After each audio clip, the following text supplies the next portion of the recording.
Good morning friends, कैसे हैं आप लोग। तो दोस्तों आज हम पढ़ेंगे करंट अफेयर्स के बहुत सारी महत्वपूर्ण चीज़ें। और देखिए, मैंने आपको पहले ही बताया है कि मैं डेली आपको ट्रेडिशनल टॉपिक से भी टच करा रहा हूं। तो आप सभी लोग वीडियो को अंत तक देखा करें। आप बहुत सारे लोग क्या करते हैं, बस 3-4 मिनट वीडियो को देखते हैं और आगे फिर निकल लेते हैं। देखिए, सबसे पहले मैं आपसे यही कहना चाहूँगा, यदि आप वीडियो को देखें तो पूरा देखें, नहीं देखें तो कोई बात नहीं, ठीक है।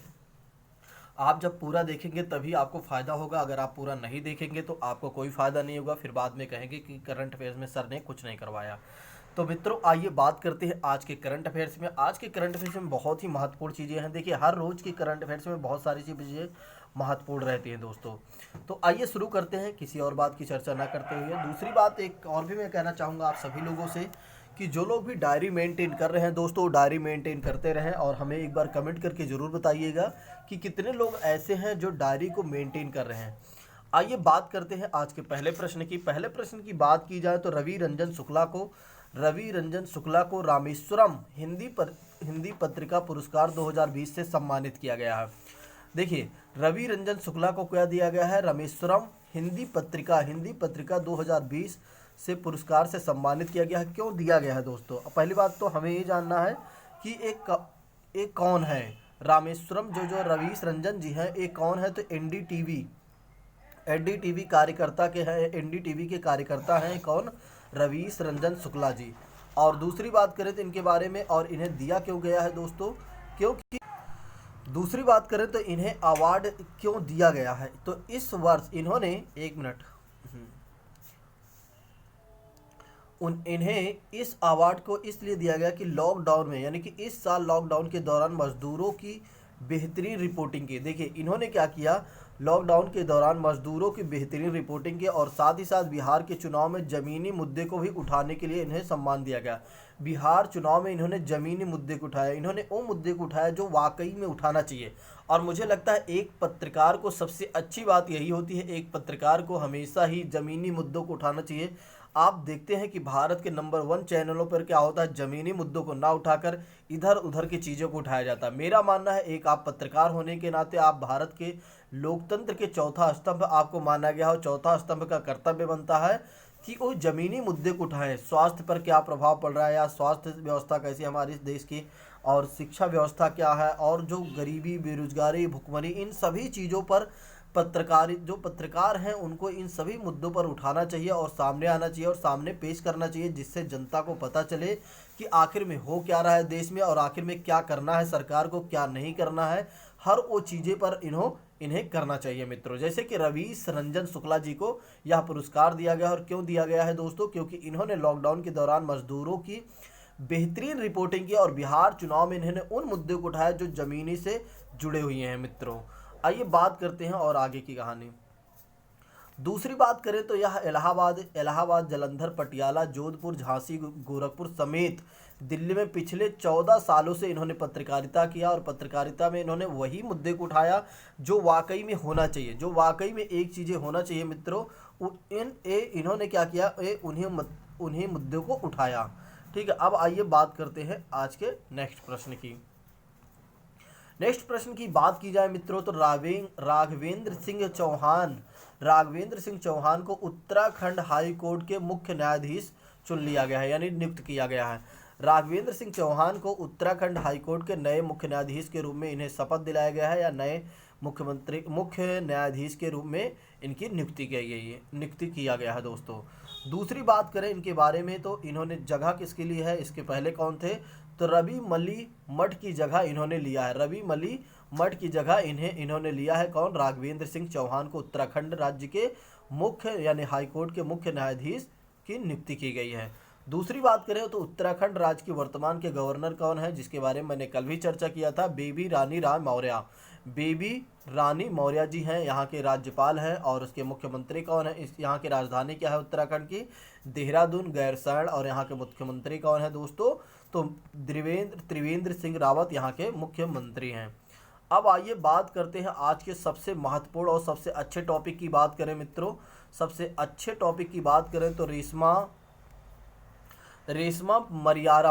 रेशमा मरियम राय बनी केरल की सबसे युवा पंचायत अध्यक्षा। देखिए रेशमा मरियम राय बनी क्या है, केरल की सबसे युवा पंचायत अध्यक्ष बनने वाली कौन है दोस्तों, रेशमा मरियम है। और इनके बारे में भी बताया जाता है यह देश की पहली और केरल राज्य की सबसे युवा पंचायत अध्यक्षा बनी है। कौन, रेशमा मरियम जी बनी है। इनके बारे में और भी बात करें तो थोड़ा सा इनके बारे में और भी बात करें मित्रों, तो रेशमा ने केरल राज्य के पठानमथिट्टा जिले के अरुवापुलम ग्राम के पंचायत अध्यक्ष का कार्यभार इन्होंने संभाला। देखिए ये सबसे कम उम्र में कितनी उम्र इनकी है अभी हाल ही समय में, इनकी जो उम्र है यानी कि पंचायत, अगर आपको आपको प्रधान बनना है या ग्राम पंचायत के अध्यक्ष बनना है तो आप समझिए आपकी 21 वर्ष आयु होनी चाहिए। लोकसभा के सदस्य बनने के लिए आपके 25 वर्ष आयु होनी चाहिए और राज्यसभा के सदस्य बनने के लिए आपके 30 वर्ष आयु होनी चाहिए। तो आपके ग्राम प्रधान बनने के लिए या विधानसभा के सदस्य बनने के लिए 25 वर्ष होने चाहिए। तो उसी तरह ग्राम पंचायत के सदस्य बनने के लिए आपको कितनी वर्ष की आयु की आवश्यकता पड़ती है, 21 वर्ष की आवश्यकता पड़ती है। तो रेशमा की जो आयु है दोस्तों 21 वर्ष 42 दिन है और इन्होंने कांग्रेस के उम्मीदवार को 70 वोटों से हराकर अपनी जीत हासिल की। तो आपको इस बात को ध्यान रखना है, आपसे कई बार एग्जाम में पूछा जाता है, जब भी कोई चीज़ पहली बार होता है तो ज़रूर हमारे एग्जाम में वो पूछा जाता है। रेशमा मरियम को आपको याद रखना है, जो केरल की है, सबसे युवा पंचायत अध्यक्ष बनी हैं और 21 वर्ष और 42 दिन में इन्होंने, यानी कि 21 वर्ष और 42 दिन इनकी आयु हुई है। आइए बात करते हैं नेक्स्ट प्रश्न की बात करें तो भारत ने पाकिस्तान के साथ परमाणु प्रतिष्ठानों सूची का आदान प्रदान किया। देखिए यहाँ पर दरअसल हुआ क्या है कि जो भारत और पाकिस्तान एक दूसरे को अपने परमाणु प्रतिष्ठानों के बारे में बताते हैं कि हमारे कितने परमाणु प्रतिष्ठान हैं और वो कितने हैं, दोनों एक दूसरे को अपना साझा करते हैं। और 30 दिसंबर 1988 को पहली बार यहाँ हस्ताक्षर किया गया था और 1992 से यह लगातार प्रतिवर्ष ऐसा किया जा रहा है, साझा किया जा रहा है, यानी 1992 से यह प्रतिवर्ष साझा किया जा रहा है। आइए बात करते हैं अगले प्रश्न की बात की जाए तो बहुत ही ज़्यादा महत्वपूर्ण नहीं है लेकिन फिर भी हमें जानना चाहिए। सुरेश चंद्र महापात्र को उड़ीसा के नए मुख्य सचिव के रूप में नियुक्त किया गया है। सुरेश चंद्र महापात्र को उड़ीसा के नए मुख्य सचिव नियुक्त किया गया है दोस्तों, इनको आपको ध्यान रखना है, बस इतना ही ध्यान रखना और इसके बारे में और ज़्यादा हमें नहीं ध्यान रखना। लेकिन जो आपके लिए महत्वपूर्ण चीज़ें हैं आइए बात करते हैं बेसिक चीज़ें। उड़ीसा की राजधानी की बात करें तो भुवनेश्वर है, उड़ीसा के गवर्नर की बात करें तो गणेशी लाल है और उड़ीसा राज्य के वर्तमान के मुख्यमंत्री कौन है, नवीन पटनायक है। उड़ीसा राज्य के वर्तमान के मुख्यमंत्री कौन है, नवीन पटनायक है। तो उड़ीसा राज्य की राजधानी क्या है, भुवनेश्वर है और उड़ीसा राज्य के वर्तमान गवर्नर कौन है, गणेशी लाल है और उड़ीसा राज्य के मुख्यमंत्री कौन है, नवीन पटनायक है। इनके बारे में आप पहले से ही जानते होंगे।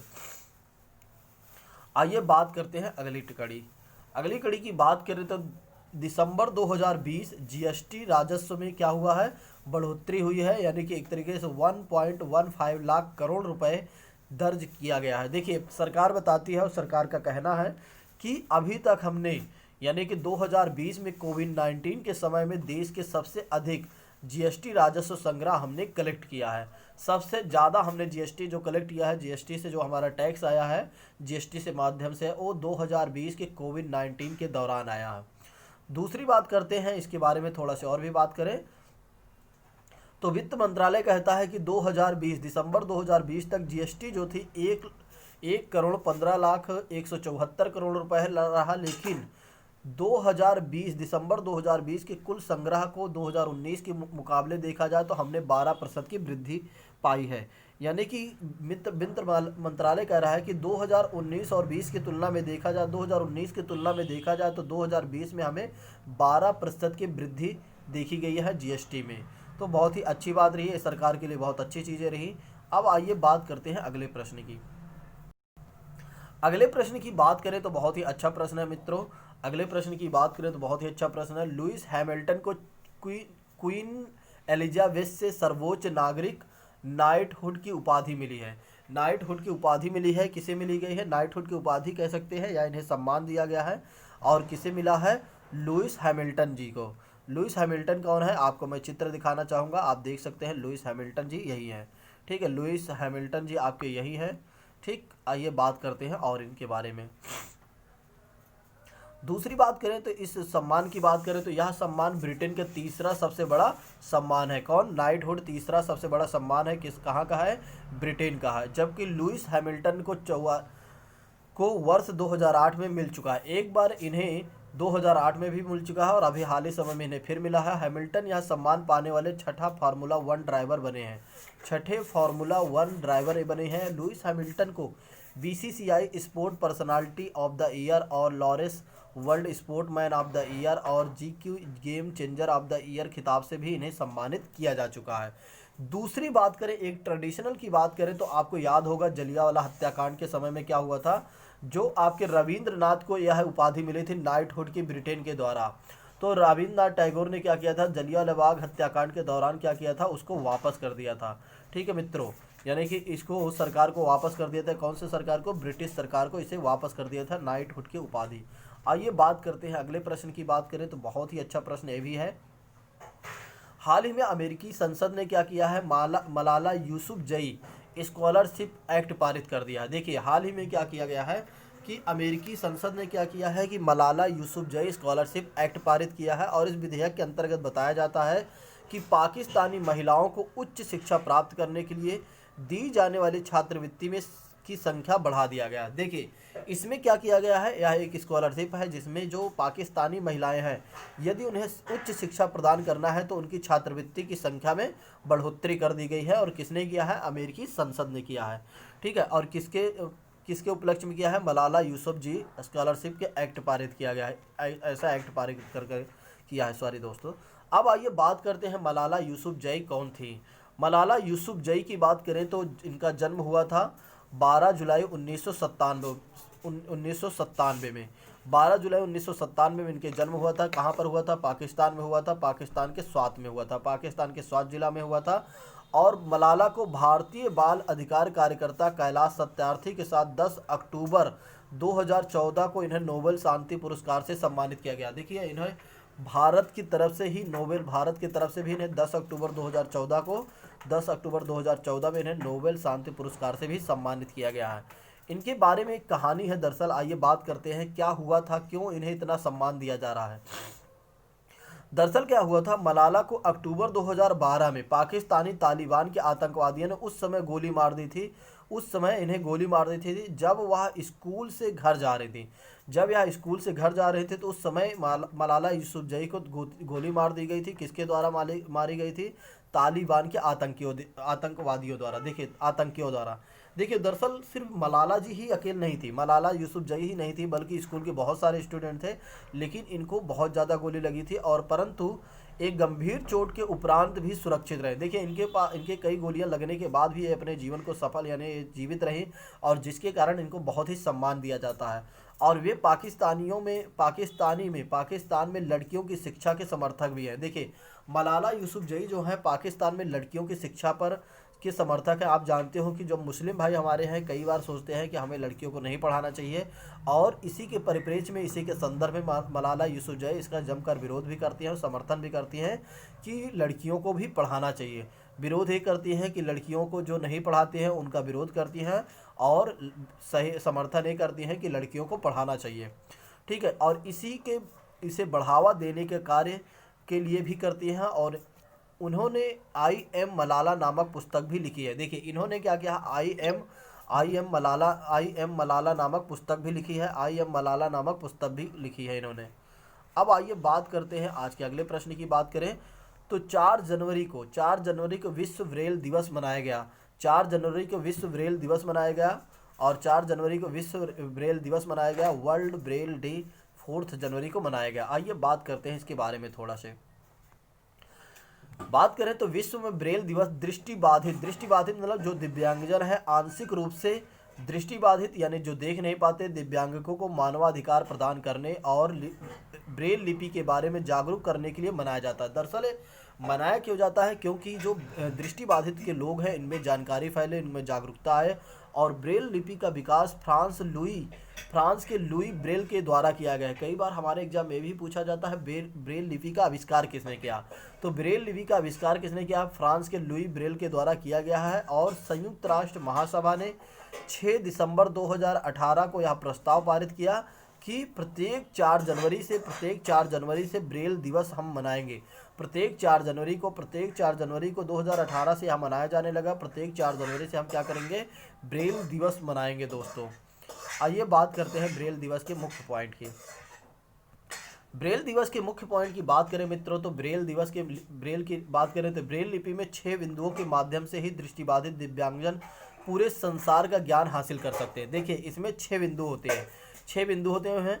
वैसे तो इसमें पूरा 12 बिंदु होती हैं और 6 की 2 पंक्ति होती हैं, ठीक है। 8 डॉट्स होते हैं, ठीक है, आपको इतना ध्यान रखना है, ठीक है। लेकिन यहाँ पर इन्होंने बताया है कि 6 बिंदुओं के माध्यम से दृष्टिबाधित दिव्यांगजन पूरे संसार को ज्ञान को हासिल कर सकते हैं और उनकी हाथों की उंगलियां इन 6 बिंदुओं के सहारे से संगीत, साहित्य, कला, गणित, विज्ञान की दुनिया को महसूस कर पाते हैं और यह कर सकती हैं। विश्व स्वास्थ्य संगठन के अनुमान के मुताबिक 3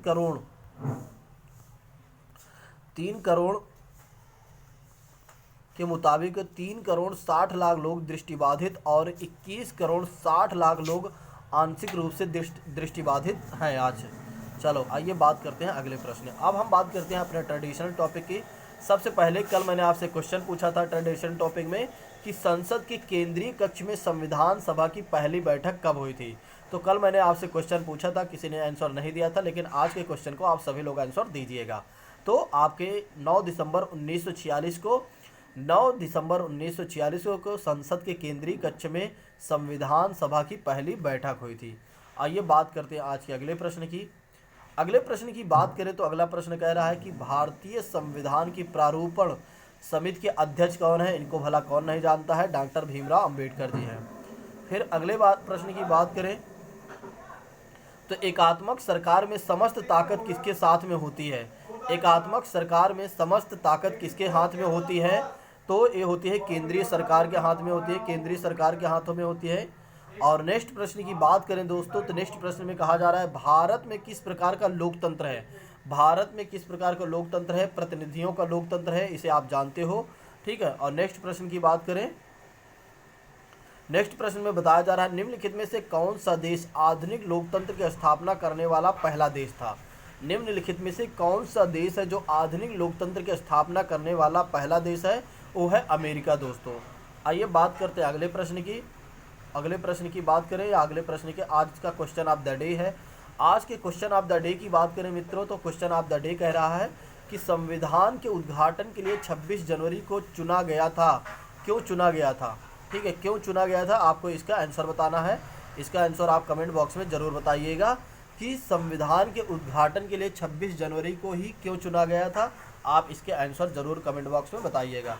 तो दोस्तों यह वीडियो आपको कैसे लगी आप सभी लोग कमेंट बॉक्स में ज़रूर बताइएगा। साथ ही साथ शेयर सब्सक्राइब जरूर करते चले, क्योंकि बहुत ही महत्वपूर्ण चीज़ें हैं। शेयर सब्सक्राइब करना और लाइक करना प्रोत्साहन आपका काम है। तो दोस्तों आज के लिए बस इतना रखते हैं। Thank you so much. जय हिंद।